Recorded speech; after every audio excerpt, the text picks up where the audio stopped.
be well aware that the Scottish Government have received an additional £11 billion since the general election, money that could have been spent on Scotland's world-class universities and colleges. But as a recent Audit Scotland report shows, these institutions have been put under immense stress, with Scottish colleges suffering a 20% cut in real terms funding since 2021. It's utterly shameful.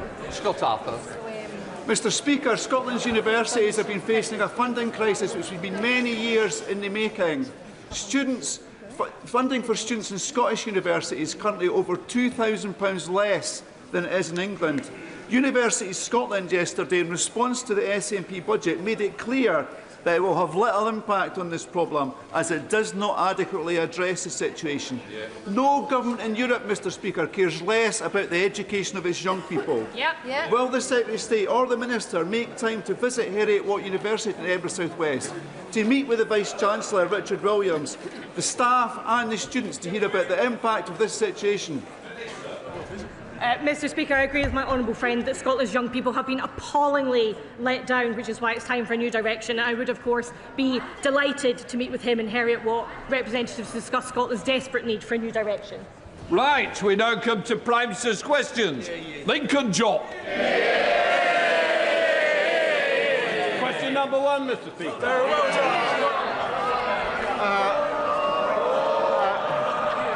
Mr Speaker, can I start by condemning, in the strongest possible terms, the sickening repression and murder of protesters in Iran? The contrast between the courage of the Iranian people and the brutality of their desperate regime has never been clearer. Mr Speaker, we've called out this brutality face to face. We're working with allies on further sanctions and doing all we can to protect UK nationals. Mr Speaker, time and again, under the party opposite, towns and cities across the north were failed. Today, this Labour government delivers change, a major new rail network across the north and a new northern growth strategy.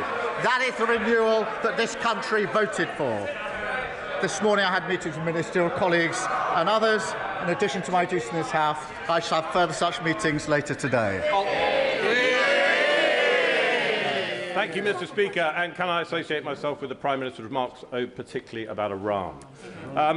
Visiting schools in my Spelthorne constituency is one of the great joys of this job. So I was frankly appalled to hear that the Labour Member of Parliament for Bristol North East was prevented from visiting a school in his constituency because he is Jewish. This is anti-Semitism, and it is happening in plain sight.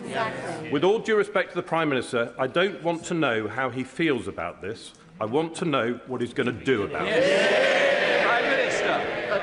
Can I start by thanking him for raising this case, because it is very serious, very concerning. And all members of Parliament should be able to visit anywhere in their constituency, schools or other places, without any fear of anti-Semitism. We do take this seriously. We're providing more funding for security and support we're putting in across the country, and we will be holding those to account who prevented this visit to this school. Annalise Midgley. Thank you, Mr Speaker, and I'd like to thank the Prime Minister for his commitment to delivering the Hillsborough Law. But it has been proven that following the Manchester Arena bombings, MI5 spent 6 years misleading the public and concealing information. There was no risk to national security because it was a closed hearing. So will the Prime Minister deliver justice for those families and confirm that this government will bring forward an amendment that will make robust the duties and responsibilities of candour for all parts of the state, including individuals in the security services, so we can finally say never again? Prime Minister. Can I thank my honourable friend? The Hillsborough Law will right wrongs of the past, changing the balance of power to ensure the state can never hide from the people it should serve. And I would like to acknowledge, Mr Speaker, I think some of the families are in the gallery with us here today, and I will be meeting them later on this afternoon. I've always been clear the duty of candour applies to the intelligence services. I made a commitment we wouldn't water down the bill, and the amendments we put forward strengthen it. It is right that there are essential safeguards in place to protect national security, and we've got that balance right. I will meet the families and we'll outline the next steps on Monday in relation to that crucial balance. We come to the Leader of the Opposition, Kemi Badenoch. Thank you, Mr. Speaker. And can I agree with the Prime Minister's comments on Iran? Today, Irfan Soltani faces execution for protesting in Iran, and I'm sure the whole House will be united in condemning this. Our thoughts are with him and his family and the brave protesters fighting for their freedom against an evil regime. Mr. Speaker, I know the Home Secretary will be making a statement today on the West Midlands Police. The first thing that she should be announcing is the sacking of the Chief Constable. And I thank the member for West Suffolk for relentlessly pushing this issue. Mr. Speaker, can I welcome the Prime Minister's latest U-turn? I feel like I say that every week. Mandatory digital ID was a rubbish policy, and we on this side of the House are glad to see the back of it. But yesterday, the Health Secretary said the Prime Minister's New Year's resolution should be, and I quote, to try to get it right first. To try to get it right first time.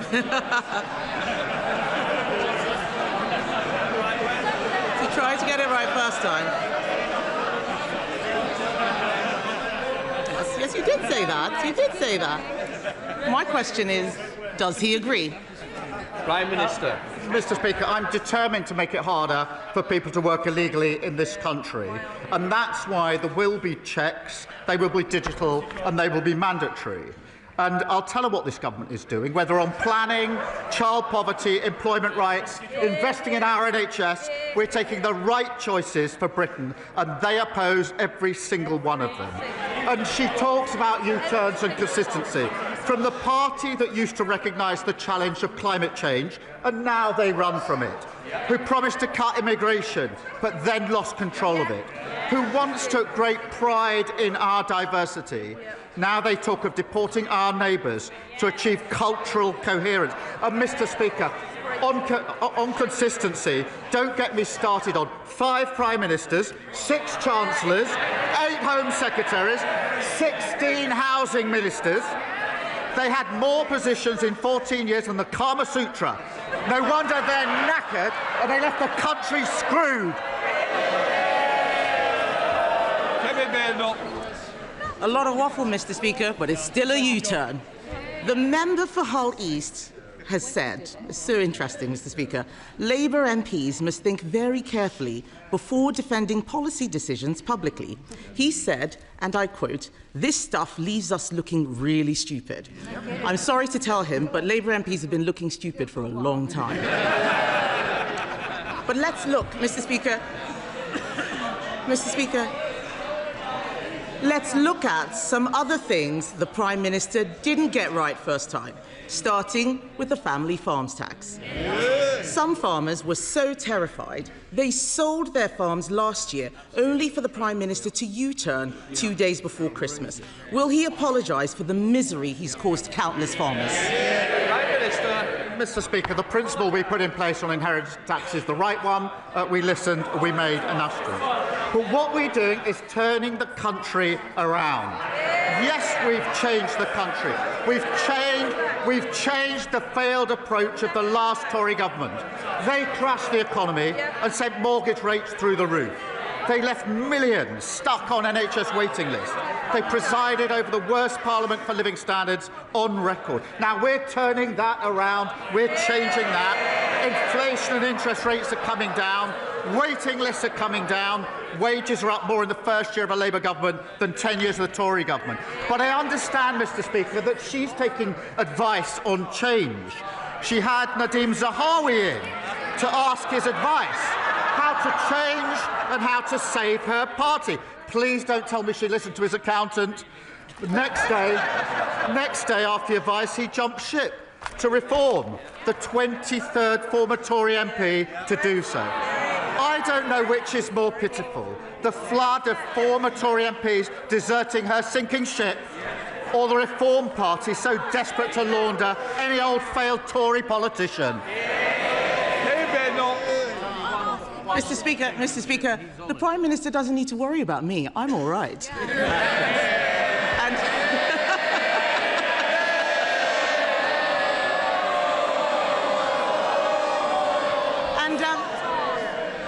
And I didn't hear an apology. I didn't hear an apology to the farmers. Has he even apologised to the member for Penrith, who stood up for farmers only to have the whip removed? This Prime Minister treats his MPs so badly, they follow his lead, and he hangs them out to dry every time. Let's turn to another area the Prime Minister has got wrong. His budget doubled business rates for thousands of pubs. So can the Prime Minister tell us, is there going to be any change to his business rates policy? Prime Minister. Well, Mr. Speaker, we're working with the sector to ensure that they get the support that they need. I have to say, the Leader of the Opposition's newfound concern for pubs will come as a surprise to anyone who remembers the 7,000 pubs that were closed under the Tories. And as Business Secretary, she didn't say a word about it. So we support business. We also support workers, Mr. Speaker. And that's why we passed our Employment Rights Act. And on Mr. Speaker, on Monday, the Business Secretary and I went to Croydon to discuss our Employment Rights Act with workers there. They were very keen on the paternity rights and the maternity rights, which I know the Leader of the Opposition opposes. And whilst we were there at IKEA, they showed me their new prototype, the IKEA Shadow Cabinet. The trouble is, nobody wants to buy it. It's mainly constructed of old dead wood. And every time you lose a nut, it defects to reform. Kemi Badenoch.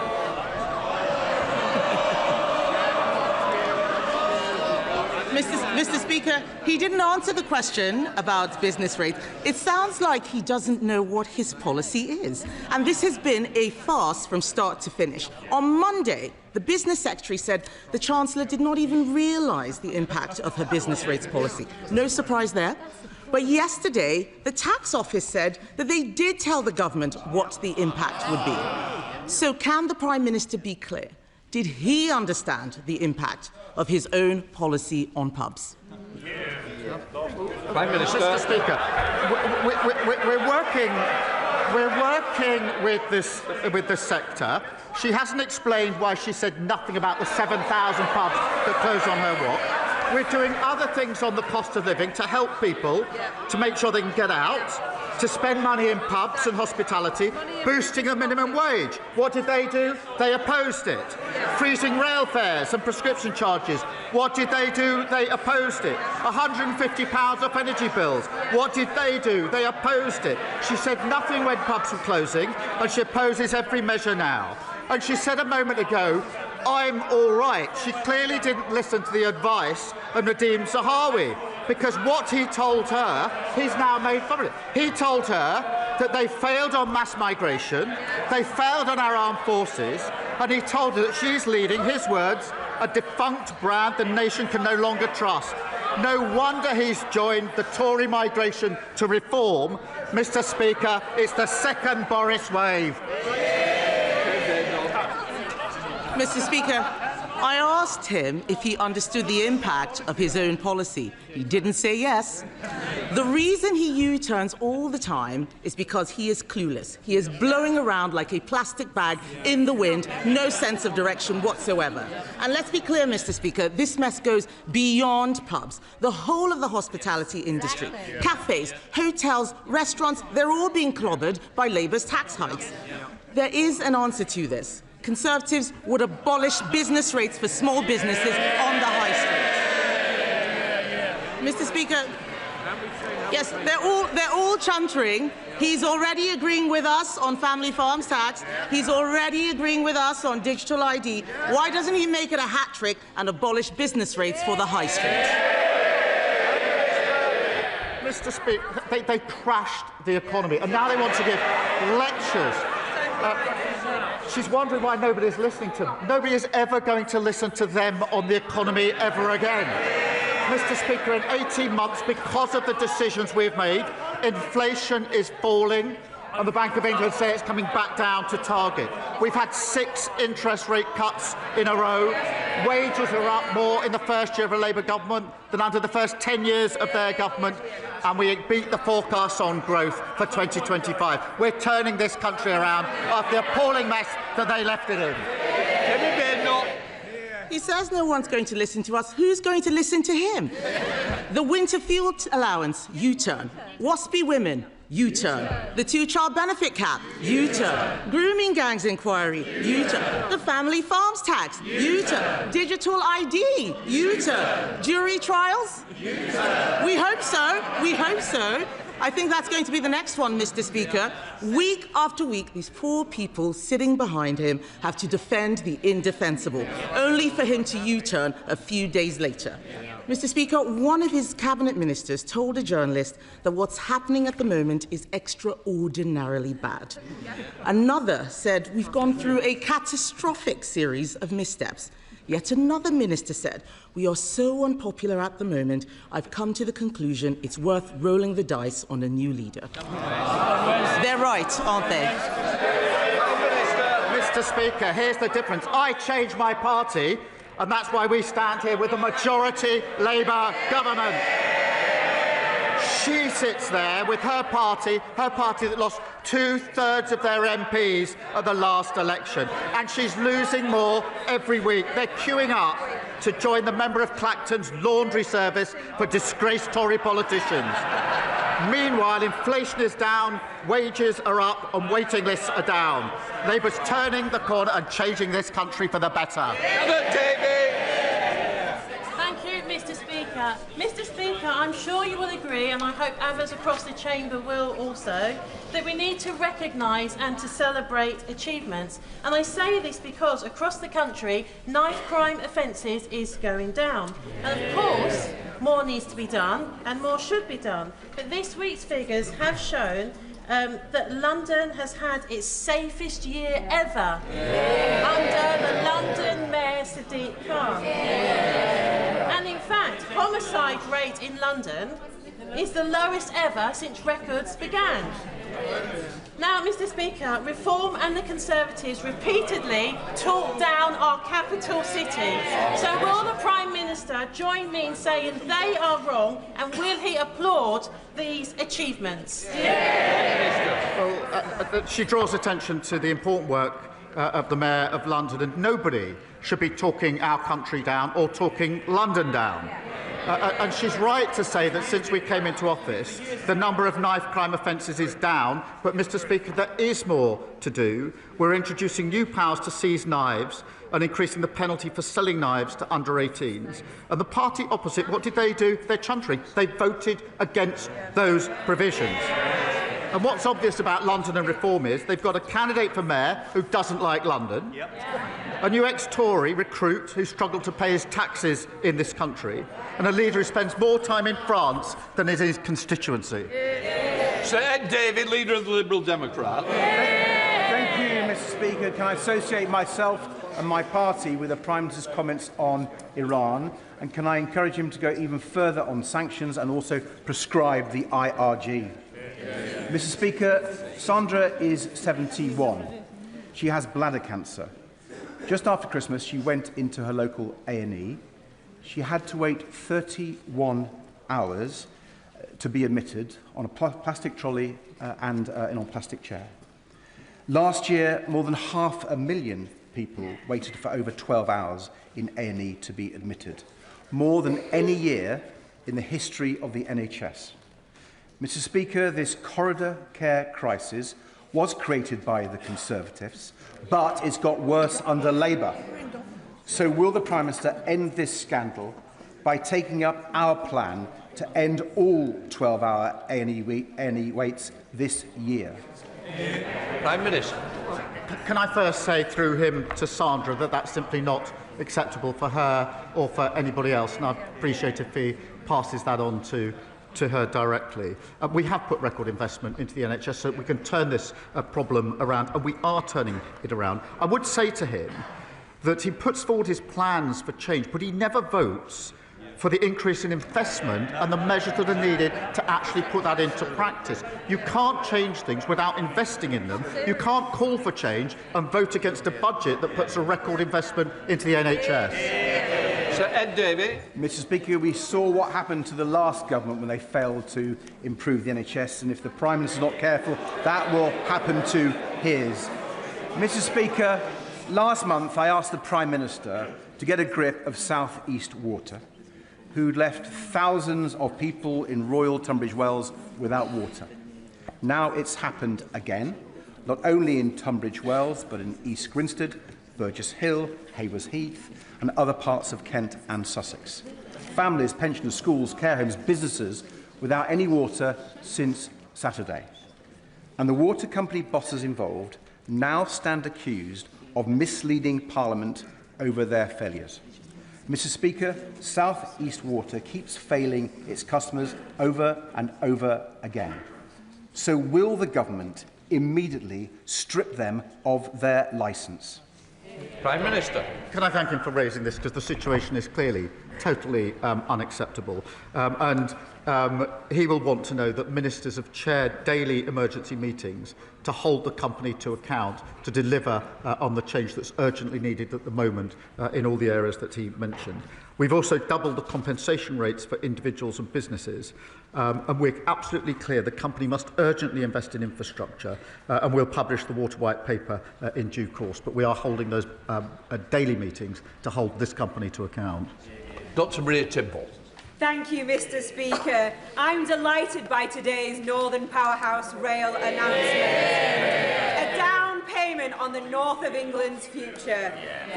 Fulfilling Lord Blunkett's rail plan for Yorkshire also included upgrades to the Penistone Line train, the spine that connects south to West Yorkshire, coursing through 8 constituencies, serving 500,000 people. When I was growing up, my dad opened Silkstone Common Station as a Dodder councillor. I want my legacy to be 2 trains an hour Tidball for our Penistone line. Will the Prime Minister meet with me to discuss how we can secure funding for the second phase of the Penistone Line upgrade scheme to achieve 2 services an hour? Prime Minister. Can I pay tribute to her as a dedicated campaigner on this and so many other issues? And I'm delighted that today we're announcing a transformation in journeys across the north. Of course, it was said and promised many times by the party opposite, but never delivered. We're taking action and delivering. We're working Kirklees Council to prepare the business case for the first phase of upgrading the line, and I know the Transport Secretary would be happy to discuss the details of that with her. Robin Swan. Thank you very much, Mr. Speaker. Question time last week, the Prime Minister seemed to intimate that the Government was bringing forward amendments to the Northern Ireland Troubles Bill. Within hours of him saying that, the Irish Government's Minister for Foreign Affairs said that any significant changes must have the full agreement of both governments. So, Mr. Speaker, can I ask the Prime Minister, is he intending bringing forward amendments to a flawed Troubles Bill and give a reassurance that the Irish Government does not have a veto over legislation in this House? Prime Minister. Can I thank him for raising this and tell him I spoke to the Taoiseach in December about this, and I know he's committed to delivering on this. The new legacy unit has been established within the Garda, and I'm confident the Irish Government's other commitments will be delivered as set out in the joint framework. For the first time, information held by the Irish authorities is being shared with a reformed Legacy Commission, meaning more families and victims of terrorism getting information about what happened to their loved ones. Glendon. Thank you, Mr. Speaker. I welcome the Prime Minister's leadership and our government's clear commitment to tackling child poverty, recognising that high-quality education is one of the best routes out of poverty.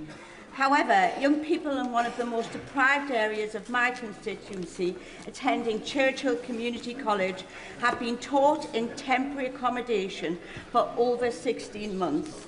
Can the Prime Minister use his good offices to expedite funding from the Department for Education to support rebuilding this school? Thank you. Prime Minister. Can I say I'm very proud of what we're doing on child poverty, lifting 500,000 children out of poverty. The party opposite says their policy is to plunge them straight back into poverty, and they should be ashamed of that. The situation she draws my attention to is appalling. Parents and teachers are furious that the party opposite left schools literally crumbling. We invested, Mr. Speaker, £20 billion to rebuild around 800 schools, and our aim is all schools and colleges in England that aren't being fully or substantially rebuilt to be rack-free by the end of the Parliament. And I'll make sure a Minister meets with her to discuss this. Morrison. Thank you, Mr. Speaker. I visited Stepping Hill Hospital in my constituency, where I met the incredible team there, but they are working in some of the worst conditions.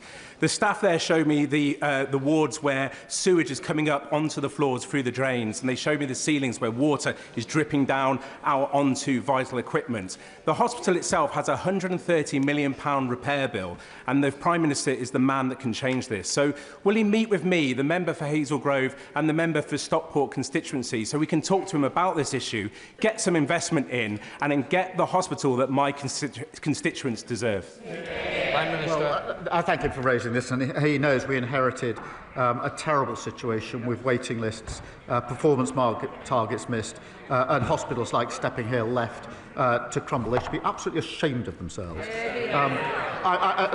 I'm pleased the new outpatients building is open, and because of our decisions, the local trust will receive £75 million in capital funding. Progress is being made. His local trust has seen waiting lists fall by almost 3,000. The number of waits over a year is down by 67%. I will make sure he gets the meeting that he wants to discuss the details further.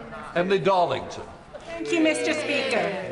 If reports are correct, Elon Musk has climbed down today under pressure from this government. And let's be clear, stripping women naked without consent in real life or online is abuse.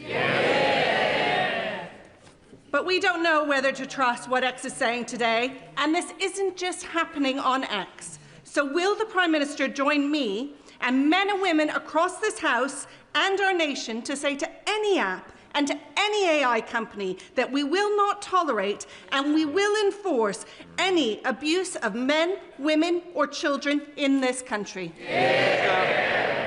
Can I thank her for raising this? The actions of Grok and X are disgusting and they're shameful.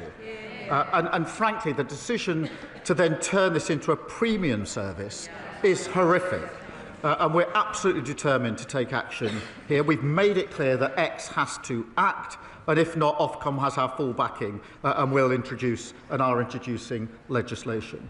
Mr. Speaker, to update the House, I have been informed this morning that X is acting to ensure full compliance with UK law.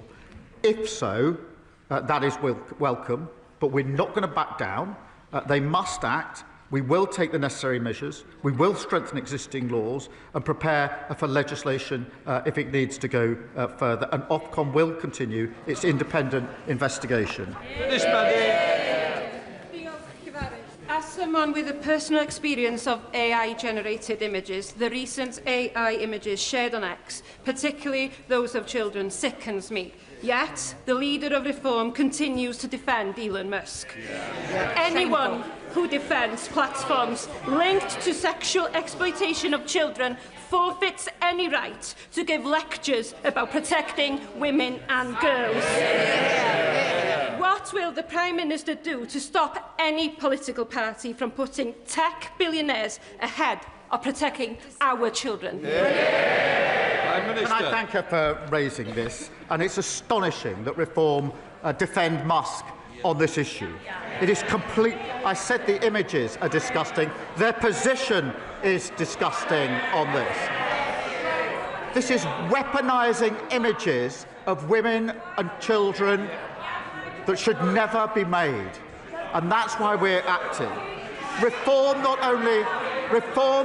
refused to do anything about it. But more than that, the point she raises, they would scrap the Online Safety Act that stops children accessing content like pornography, suicide, self-harm and eating disorders. They're an absolute disgrace and know nothing about protecting children.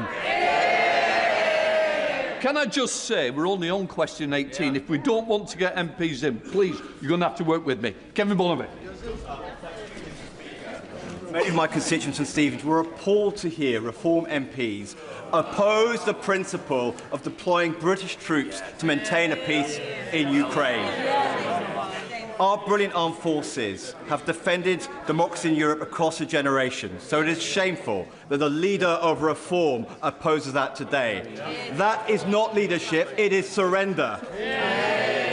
Does the Prime Minister agree that Labour governments always have and always will defend British interests, not those of Russian dictators or oligarchs? Prime Minister. Mr. Speaker, this is a question of values and freedom, I'm proud of the British workers in his constituency, in fact, supporting our Ukrainian allies. Ukrainian soldiers are defending European values on the front line every day. And, Mr. Speaker, in the event of a ceasefire, multinational force will carry out defence and deterrence operations and conduct training, planning, recovery and regeneration of Ukrainian forces. But this week, the leader of Reform said Russia had a casus belli. That means a justification for war in invading Ukraine. A Putin apologist using Russia's talking points. Lewis Cocking. Thank you, Mr. Speaker. The world is becoming more dangerous every single day, and the Ministry of Defence has said it needs an extra £28 billion to keep us safe. Well, I know where the Prime Minister can find it. Stop this nonsense Chagos Island surrender policy and spend that money on protecting the United Kingdom. Will the Prime Minister commit to that, or will he continue to put the interests of foreign governments and countries above our own? Diego Garcia is a vital military base with important capabilities for our own. It's integral to our security. Our decision was welcomed by our allies, the Five Eyes, India and the United States. It was opposed by our enemies, including Russia. Now we can add the Tories to that list and Reform to that list. The Tories following Reform, Reform following Putin. Jasmine Qureshi. Thank you, Mr. Speaker.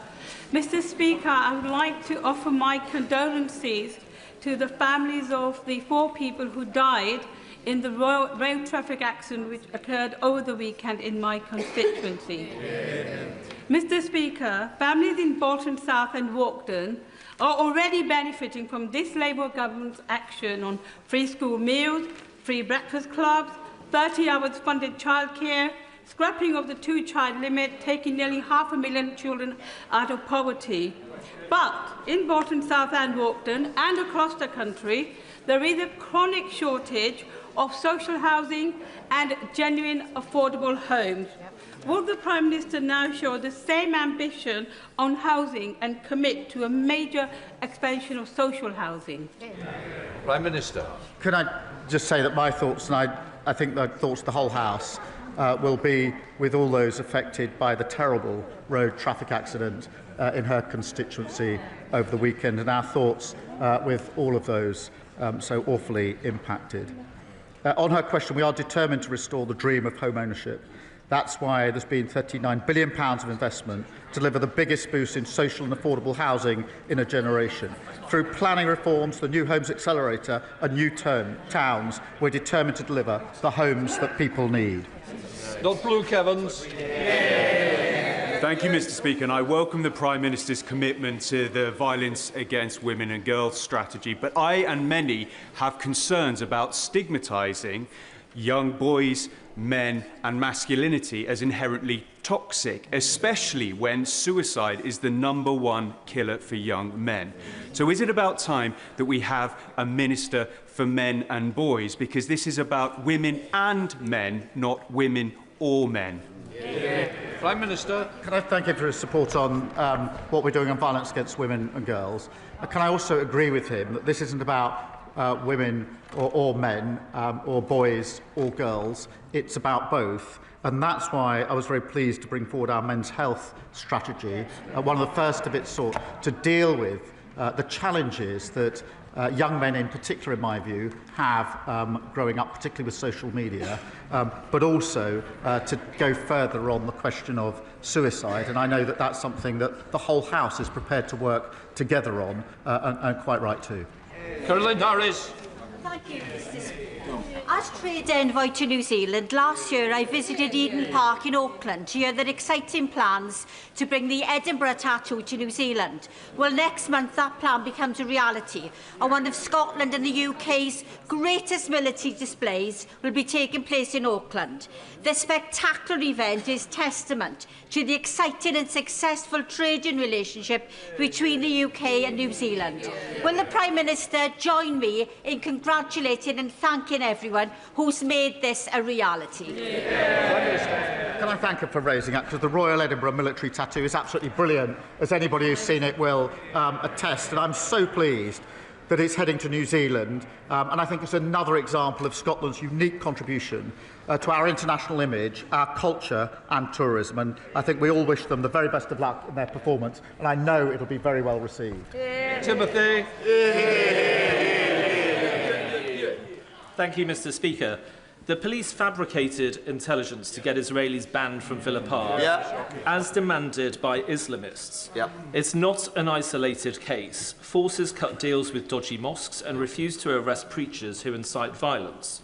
The CPS uses the Public Order Act as an Islamic blasphemy law. In prison, governors do deals with Islamists to maintain order. And we all know about the rape gangs. So will the Prime Minister launch a review of the corruption of our criminal justice system by Islamists and the politics of communalism? Prime Minister. Well, I disagreed, as he knows, with the decision of the West Midlands Police, and the Home Secretary will be making a statement in relation to it today. Mr. Speaker, the Home Secretary used to have power to remove Chief Constables. That power was stripped by the 2011 Police Reform Act. The honourable member knows who was making decisions in the Home Office at the time. It was him, working for Theresa May, that stripped that power away. Thank you, Mr. Speaker, and a belated Happy New Year. But for the 4.8 million leaseholders across England, it's not a Happy New Year. They're going to be receiving large bills in a matter of weeks. They've been waiting patiently for us as a new government, a government that said we were going to deliver that change to bring forward the legislation on leasehold and commonhold. So I want to ask the Prime Minister, when will we see that legislation so that we can put those leaseholders out of their misery? Well, can I thank her for raising this really important issue, and we are bringing forward proposals very shortly now. Thank you, Mr. Speaker. 35,000 children, including my constituent Clover, live with uncontrolled, life-threatening epilepsy. Those who can afford it are already benefiting from prescribed medical cannabis, yet families face endless delays, confused trials, and a Home Office process designed for criminal misuse, not healthcare. Will the Prime Minister meet with me and affected families to move paediatric medical cannabis out of Home Office control, create a pathway for proper trials and NHS access, and ensure that all children with life-threatening epilepsy get the care they deserve, regardless of their family circumstances? Well, can I thank you for raising the case of Clover? NHS England and the National Institute of Health and Care Research recently agreed funding for 2 world-first clinical trials relating to the use of cannabis-based products. This could help see medicines more routinely available in the NHS, and I'll make sure that she gets the meeting that she wants with the relevant minister to discuss what else we're doing. Helena Donovan. Thank you, Mr. Speaker. The people I represent are fed up with Southern Water, from sewage to broken pipes and water outages, even on Christmas Day. In November, millions of plastic beads washed up on our beaches, and we discovered they'd come from a Southern Water treatment plant.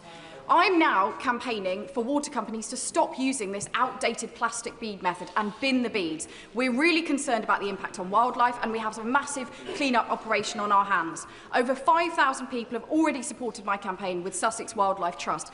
Will the Prime Minister join me in sharing his horror at this dereliction of duty from Southern Water and calling on them to face the full force of the law for this terrible pollution incident? Can I credit her with helping expose this scandal and working with her and everyone in her community, volunteering to clean up the beaches? That is the very best of who we are. But people are right to be furious that for far too long water companies were allowed to get away with polluting our seas and beaches. The Environment Agency are leading a full investigation, but we are more generally ending unfair bonuses for polluting water bosses, abolishing Ofwat and introducing tougher penalties, holding companies to account. Then a message. Mr.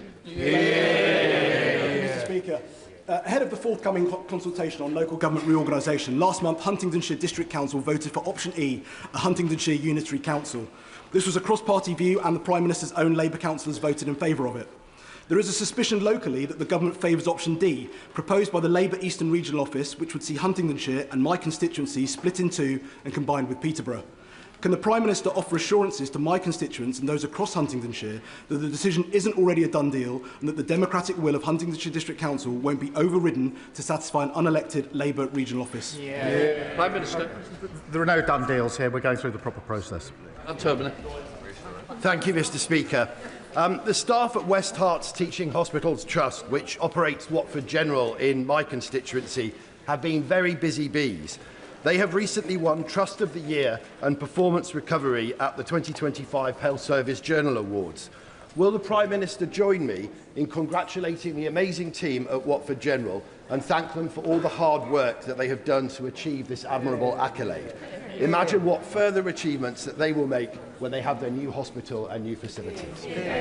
I will join him and thank the staff in his hospital, but also the NHS staff across the country who worked so hard over Christmas and New Year, which is notoriously a difficult time. That completes Prime Minister's questions. Let the front benches change over.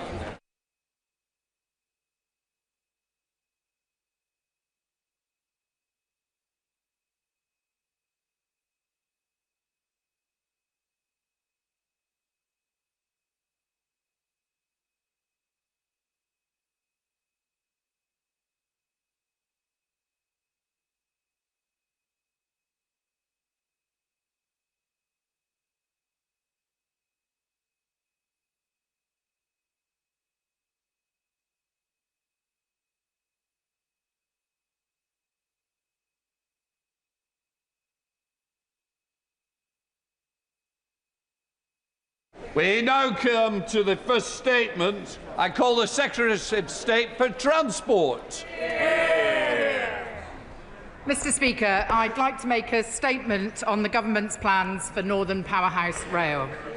I realise I'm not the first minister ever to talk about transforming infrastructure in the north of England. I get why people there are sick to the back teeth of Westminster politicians promising the earth and delivering absolutely nothing. Parties, whether the Tories or Reform, who lack ambition and are either incapable or unwilling of doing the hard yards of delivery.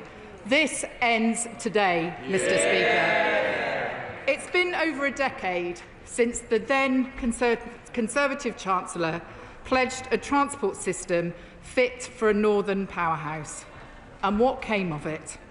HS2 to Manchester and Leeds, both promised, both axed. Rail services that have let down commuters, and a railway still reliant on diesel trains and two-track Victorian infrastructure. Levelling up, the integrated rail plan, Network North, just empty slogans and even emptier pockets to pay for them. Mr. Speaker, this gulf between rhetoric and reality has consequences. An unbalanced economy doesn't just affect growth. It strikes at the heart of the fairer country we want to be. Political choices over decades now mean a 40-mile commute into Manchester is a world away from a similar journey into London. Take Liverpool, which has only 2 fast trains an hour to Manchester, where a direct rail journey to Manchester Airport takes an hour and 25 minutes when it's only 28 miles away. Or take Leeds, still the largest city in Western Europe without mass transit, with only a third of the population able to reach the city centre in 30 minutes. Mr. Speaker, we are finally consigning this sorry political legacy to the bonfire of history. No previous government has acted as swiftly and decisively to back northern leaders. We've made the largest ever investment into local transport. We've given the go-ahead to road and rail projects across the north, and we're allocating billions of pounds in pothole funding to local leaders across this Parliament. And today, Mr. Speaker, we're going further. After years of underinvestment in the North's rail network, I am proud to announce we will deliver Northern Powerhouse Rail. This is a generational commitment, building on the ongoing Trans-Pennine route upgrade. We will invest up to a further £45 billion to create a turn-up-and-go railway along the northern growth corridor of Liverpool, Manchester, Bradford, Leeds, Sheffield, as well as York. There will be regular services onward to Newcastle and Hull and to Chester for connections to North Wales. Make no mistake, NPR will transform how people travel. We'll end the hour-long waits if you miss your train. We'll attract more people to a railway that will be faster, more accessible and more frequent than ever before. For Northerners who have long complained about being treated as second-class citizens, my message is simple. Those days are over. Mr. Speaker, this is an ambitious long-term programme, but it is not HS2 reheated. I stood in this House last year and said we'd learnt the lessons of that infrastructure project, and I meant it. Unlike the previous government's Network North plan, which was announced without so much as a phone call to the mayors, we have been working directly with them on developing these proposals, and I'm proud to announce that every single one of those mayors is backing the plan today. I'm clear that NPR will not be a central government vanity project. It will be rooted in northern communities, designed, developed and delivered from the bottom up. We'll also take the time to get this right. That starts with agreeing mature, stable designs as well as consents, all before construction. Finally, unlike HS2, this isn't about the fastest line at any cost. Northern Powerhouse Rail will be the shoulders of this nation's rail network, improving services across the north and beyond. Let me now turn to delivery, Mr. Speaker. We are making £1.1 billion available to deliver NPR over the next 4 years. This will proceed in 3 phases, sequenced so passengers experience a better railway as soon as possible. The first phase will prioritise electrification and upgrades east of the Pennines for delivery in the 2030s. That covers the Leeds-Bradford, Sheffield-Leeds and Leeds-York corridors, including the stations. Alongside NPR, we'll develop the business case for the Leamside line as part of our broader plans for the north, and I want to pay tribute to the Honourable Member for Washington and Gateshead South, who has been campaigning on this for over 20 years. Mr. Speaker, Phase 1's benefits will be clear. It means pressing forward with plans for a new station in Bradford, with funding secured to take it forward subject to business case. And it means working with local leaders on a redesigned York Station master plan. Mr. Speaker, I'd like to recognise the work carried out by Lord Blunkett in his Yorkshire Plan for Rail. It was his vision, endorsed by the White Rose Mayors, which informed our plans for Phase 1, and I'm proud that Lord Blunkett is backing our plans today. Work also starts now for the second phase, west of the Pennines, with major construction planned for the 2030s. It includes a new route and predominantly new line between Liverpool and Manchester. This will run via new stations, improving access to Manchester Airport from across the North and North Wales and to Warrington Bank Quay, with plans to deliver thousands of new homes. I have today instructed my officials to immediately resume work on the adapted hybrid bill so we can reach planning consent for the parts of the route in Manchester. These plans align with the prospectus of the Liverpool to Manchester Railway Board, and I'd like to thank all of them, including the chair of that board, the former Rail Minister Hugh Merriman, who is also backing our plans today. Mr. Speaker, the third phase, which takes us to the 2040s, will improve connectivity across the Pennines, over and above the Trans-Pennine route upgrade currently underway. And I see Bradford to Manchester, Leeds to Manchester and Sheffield to Manchester as key routes we will upgrade. Mr. Speaker, if we are to secure Britain's long-term growth, we must also recognise future capacity and connectivity is needed along other major routes, such as the West Coast Main Line. and ensure that this is reflected in our decision-making now. I can therefore confirm this government's long-term aim to see a full new north-south line from Birmingham to Manchester. That's one of the reasons why we have chosen the Liverpool to Manchester route as put forward by local mayors, because it's the only route that properly preserves our ability to ultimately build a new line south to address longer-term congestion and crowding challenges on the West Coast Main Line. Again, this won't be a revival of HS2, and no decisions have been taken on the specification or timetable. In the meantime, we'll retain land the government has already purchased between the West Midlands and Crewe. This will be an incremental programme of change, and delivery will be taken forward after MPR has been built. Nevertheless, I believe laying out now our strategy is sensible, responsible and in the long-term interests of the country. Mr Speaker, today we're announcing a second rail revolution in the very region that gave us the first. The North powered Britain's past. It can lead this country's future. This plan is a down payment on the North's potential, part of a broader growth drive to lift the region's productivity, boost living standards and add tens of billions to the UK economy. At the heart of this lies connectivity, because only by strengthening the links between our northern cities, only by bringing the pools of talent there closer together, can the region begin to rival the other major growth corridors in Europe. Mr Speaker, too many northerners still face the choice of either staying at home and putting aspiration on hold or moving away in search of a better future. I say no more unfair choices, no more missed opportunities. Today we start delivering Northern Powerhouse Rail, and I commend this statement to the House. May you, Shadow Minister.